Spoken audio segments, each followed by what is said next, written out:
ลงเป็นคนบ่ค่อยมีเวลาสอนแต่8 โมงเช้าจนฮอด8 โมงแลงถ้าถามถึงความยากมีหลายอย่างแต่ถ้าเว้าถึงการซื้อเครื่องนาลงเลือกเจมาก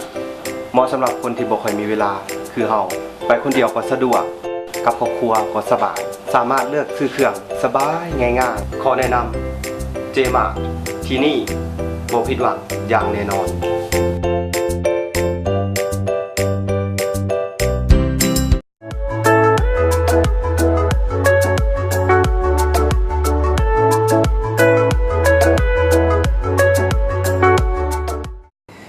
ต้อนรับท่านผู้ชมเข้าสู่รายงานที่ส่งโครงทางรายการเที่ยวไปตามใจฝันเมื่อกี้นี้พวกเขานำเสนอไปแล้วเกี่ยวกับสถานที่ท่องเที่ยวที่สำคัญอีกหนึ่งแห่งอยู่ที่แขวงหลวงพระบางนั่นก็คือพระราชวังเก่าแม่นแล้วแต่ว่าสำหรับระยะนี้ท่านผู้ชมต้องขอบใจทางเจมาร์คอนเวเนียนสโตร์เนาะเป็นห้างสะดวกซื้อเหมาะสำหรับทุกคนทุกเพศทุกวัยที่จะไปซื้อเครื่องเนาะสำหรับไปซื้อเครื่องดังกล่าวเนี่ยท่านผู้ชมแม่นจะบ่ได้พบกับความยุ่งยากคือห้างอื่นเนาะเพราะว่าห้างของเพิ่นนี่มีการอำนวยความสะดวกให้บ่ว่าจะเป็นไปผู้เดียวก็สะดวกไปกับครอบครัวก็สบายเนาะไปกับลูกน้อยนี่ก็สบายคือกันเพราะว่าเฮาสามารถเอาลูกน้อยเฮานี่ใส่โลยู่ไปเลยส่งเครื่องได้ตามสบายบ่ต้องเอิ้นว่ากังวลใจอีกต่อไปบางท่านบอกว่าโอ้ยไปซื้อเครื่องอยู่ห้างอื่นนี่ต้องได้ท่าโดนๆแบบนี้เดี๋ยวท่าไม่แต่ทั้งท่าจ่ายเงินแบบนี้ก็ท่าโดนทอนเงินกันยากอีกด้วยบางเทื่ออาการฮ้อนนี่ใจให้ได้ฟังไปเรียกแต่ว่าไปที่จิมมาท่านผู้ชมภาพพองเลยว่าสะดวกสบายทันใจอย่างแน่นอนทุกสิ่งทุกอย่างอยู่ในห้างนั้นครบอย่างแน่นอนเนาะแต่สำคัญที่สุดแม่นเอิ้นว่าแอร์เย็นเลยแม่นนะบ่ต้องกังวลเกี่ยวกับเรื่องโอฮ้อนทั้งบ่จักสิอูบลูกบ่จักสิฮ้อนบ่จักสิไปยืนท่าอันเอาเครื่องมาส่งแล้วก็โอ้ยบอกว่าบ่มีละคือเก่าอันนี้ปัจจุบันนี้เพิ่นมีจักสาขาเดี๋ยวนี้ปัจจุบันเนี่ยท่านผู้ชมถือว่าทางเจมาร์คเนาะเพิ่นมีอยู่3สาขานํกันสาขาทำอีท่านผู้ชมอยู่ที่ค่อยพลเข็งใกล้กับตลาดพลเข็งและสำหรับสาขาที่2แม่นอยู่ใกล้กับคิวรถเมล์สายใต้ตัวเก่าหั่นน่ะและสำหรับสาขาที่3ก็คือเก่าเนาะอยู่ที่ธาตุหลวงในพลาซ่าเนาะโอ้หลายสาขาเนาะใกล้สาขาใดไปใช้บริการสาขานั้นท่านผู้ชมที่สำคัญที่สุดแม่ได้ยินเพิ่นบอกมาว่าราคาถูกแม่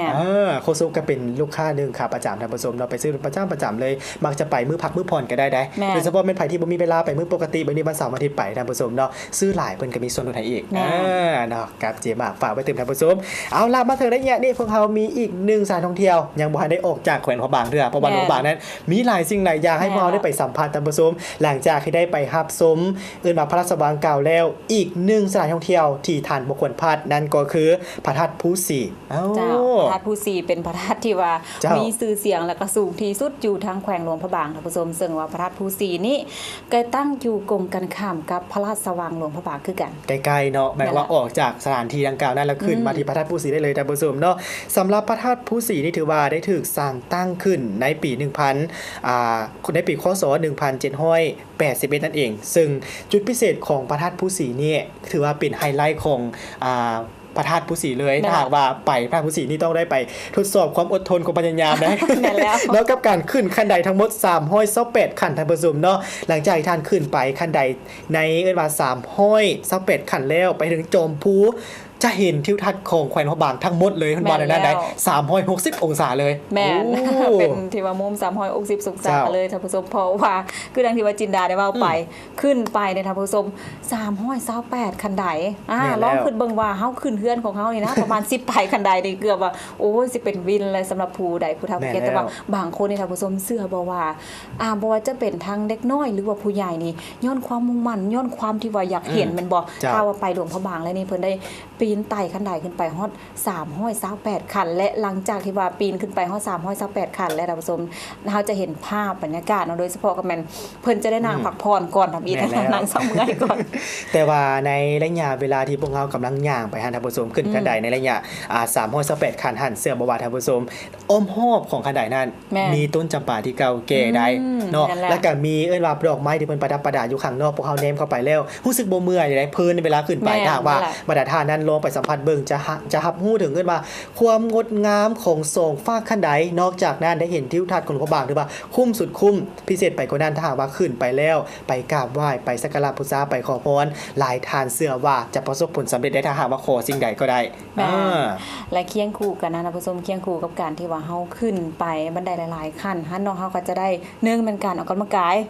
ก็ออกกำลังกายไปพร้อมได้2มาในท่าว่าเฮาขึ้นบันไดในท่าว่าขึ้นคนเดียวนี่ก็ยังยุ่งเนาะก็สิ ยังเมื่อยอยู่แต่ว่า เจ้า อันเฮาเห็นภาพดังที่ว่าภาพท่านผู้ชมเห็นเนาะการที่ว่าขึ้นบันไดนะท่านผู้ชม แล้ว โอ้ ขึ้นเป็น ถือว่าก ลุ่มแบบนี้ ขึ้นเป็น เนาะ กลุ่มเป็นแก๊งนักท่องเที่ยวนี่ห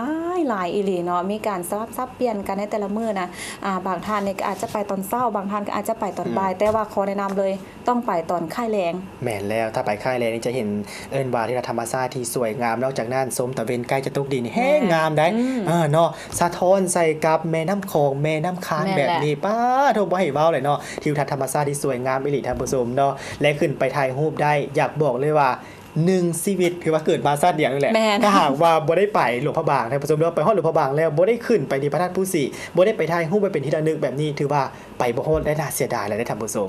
แม่นแล้วเลยเวลาที่ว่าเฮาออกมา หรือว่ามาอยู่บ้านอยู่เมืองเฮานี่อาจจะไปเว้าให้หมู่ให้พวกฟังกับโอ้บ่เชื่อนะไสอยู่ไสอยู่ไสเพราะฉะนั้นแล้ว แม่นแล้ว เฮาต้องได้อันจับกล้องไปถ่ายให้เพิ่นเบิ่งเนาะเกี่ยวกับการที่ว่าเฮาได้รับชมทิวทัศน์ธรรมชาติอยู่พระธาตุภูสีท่านผู้ชมเชื่อว่าถ้าว่าท่านใดที่ว่าได้ขึ้นไปบ่อนดังกล่าวนี่แหละบ่ผิดหวังอย่างแน่นอนเนาะเพราะว่าคือจินดาได้เว้าไปเฮารับชมสามารถรับชมเฮาเห็นเบิ่งเบิดทุกหลังคาเฮือนอยู่ที่หลวงพระบาง ผู้ใดอยากจะรู้ว่าหลวงพระบางกว้างซำใดมีหยังแน่ขึ้นไปโลดพระธาตุผู้สี แม่น จะเห็นหมดท่านผู้ชมเนาะบ่ว่าจะไปตอนค่ายแรงที่เฮานำเสนอว่าค่ายแรงเห็นตัว แม่น ตะเป็นตกดินแต่ว่าถ้าหาก นั่นแห ไป ละ ตอนเช้านี่เห็นน้ำหมอกบาง แม่ ๆ น ตะเป็นพร้อมขึ้นก็งามเช่นเดียวกันท่านผู้ชมเนาะมักตอนใดก็ไปตอนนั้นซึ่งเพิ่นเปิดตั้งแต่เวลา 7:00 นเช้าจนถึง 17:00 นแรงท่านผู้ชมโดยบ่ได้เสียค่าเข้าชมได้เนาะ จ้ะ อันนี้ถือว่าเป็นอีกบ่อหนึงที่สะดวกสบายแล้วก็บ่ได้เสียค่าอีก แม่น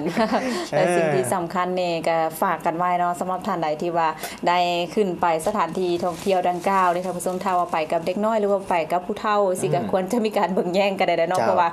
สูงอีหลีท่านผู้ชม แม่นแล้ว 300กว่าบันไดเนาะถ้าว่าผู้ที่ว่าอายุสูงนี่ก็บางเทื่อบางที่บางครั้งบางคราวนี่เพิ่นก็อาจจะมีการเป็นวินเป็นเบากันแด้ แม่แล้วต้องได้ประคับประคองกันเบิ่งแยกกันเป็นพิเศษที่สำคัญที่สุดแม่นไปแล้วรักษาความสะอาดน้ำกันพร้อมได้เพื่อ แม่น ให้เอิ้นว่าสถานที่ท่องเที่ยวของพวกเรานั้นคงความงามให้กับบรรดาแขกต่างดาวทั้งแดนให้เพิ่นเข้ามาเที่ยวชมและรู้สึกประทับใจกับมนต์เสน่ห์ความงามของเมืองลาวนั่นเองท่านผู้ชม ค่ะแล้วก็เป็นจุดหนึ่งแล้วก็สถานที่หนึ่งของแขวงหลวงพระบางเนาะที่ทางทีมงานเที่ยวไปตามใจฟ้านำมาฝากให้ท่านนะคะผู้นำกันในมื้อนี้เพราะว่า เจ้า ทั้งสองน้องนี่ก็จะได้นำเสนอเกี่ยวกับสถานที่ท่องเที่ยวหรือว่าท่านใดที่ว่า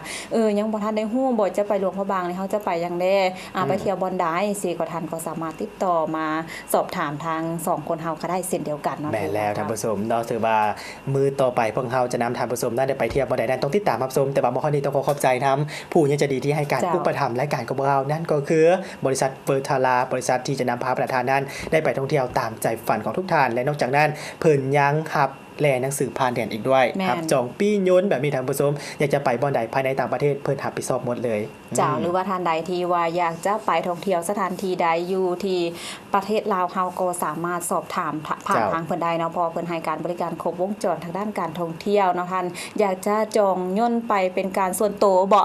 แม่นละ บางทีอาจจะบ่อยากขี่ร่วมกับหมู่บ่อยากจะจอง เหมาล้ำอะเนาะ นั่นแหละ ไปกับครูฮักแบบนี้ แม่น ได้ ละ เช่นเดียวกันเนาะสะดวกสบายท่านผู้ชมกับบริษัทเบอร์ทาราอันนี้ต้องขอขอบใจกับห้านอาหารลาวล้านสร้างซึ่งห้านอาหารลาวล้านสร้างนี่ขอย้ำอีกทีหนึงท่านผู้ชมเนาะใครที่มักอาหารต่างประเทศฮ่องกงไทยแบบนี้และพิเศษไปกว่านั้นเพิ่นมีเซฟกระทะเหล็ก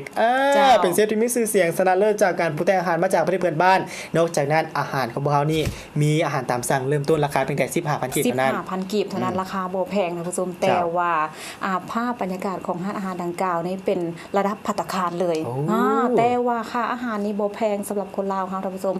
15,000 กีบถือว่าเทียบเท่ากับอาหารโดยทั่วไปเพราะฉะนั้นแล้วอยากให้ทานนี่ไปลองเบิ่งเนาะไปลองซิมเบิ่งสีมือของเซฟกระทะเหล็กที่ว่าได้รับความนิยมจากบรรดาโลกเจ้า แม่นแล้วเห็นจากภาพบรรยากาศของการปรุงแต่ง แม่น การแข่งขันเขาก็ยังเห็นเป็นแต่ยากแล้ว แม่น ลองไปสัมผัสบางท่านผู้ชมเนาะกับร้านอาหารเหล่าลานสร้าง เจ้า และต้องขอขอบใจกับอีกหนึ่งพญาดีนั่นก็คือ เจมาเนาะเจมา J-Mart คอมมิวนิสต์สโตร์เป็นห้างสะดวกซื้อเหมาะสำหรับทุกทานทุกเพศทุกวัยที่อยากจะไปซื้อเครื่องไส้ของซอยบอยจะเป็นเครื่องครัวเฮือนแล้วก็เครื่องไส้ของเด็กน้อยบ่เป็นนมบ่เป็นเปื่อยอย่างต่างๆนี่ก็สามารถไปซื้อน้ำเพิ่นได้เนาะเจมามีอยู่3สาขาแต่รวมทั้งหมดนี่ท่านผู้ชมแม่นทั้ง3ผู้สนับสนุนนี่แม่นอยู่บอนเดียวท่านผู้ชมธาตุหลวงพลาซ่าเนาะธาตุหลวงพลาซ่านี่แม่นตึกแวนแก้วอยู่ใกล้ๆกับพระธาตุหลวงเวียงจันทน์ สะดวกสบาย อยากจะไปติดต่อพัวพันเบียกงานทั้ง3บอนบ่ ไปกิน แม่ อาหารแล้วไปจอง แม่ละ ปิ้งยนต์ แม่ละ แล้วจะไปซื้อเครื่องข้างๆได้เลยท่านผู้ชมนะติดต่อกับเพิ่นได้เลยเอาละมาฮอดนี้เวลาของทางรายการเบากับหมดลงแล้วติดตามได้ใหม่ในมือต่อไปซึ่งพวกเราจะนำพาบรรดาทางด้านได้ไปเที่ยวบอนใดได้ไปฮู้จักบอนใดเป็นพิเศษติดตามได้สำหรับมื้อนี้ลาไปก่อนแล้ว เจ้า สบายดี สบายดี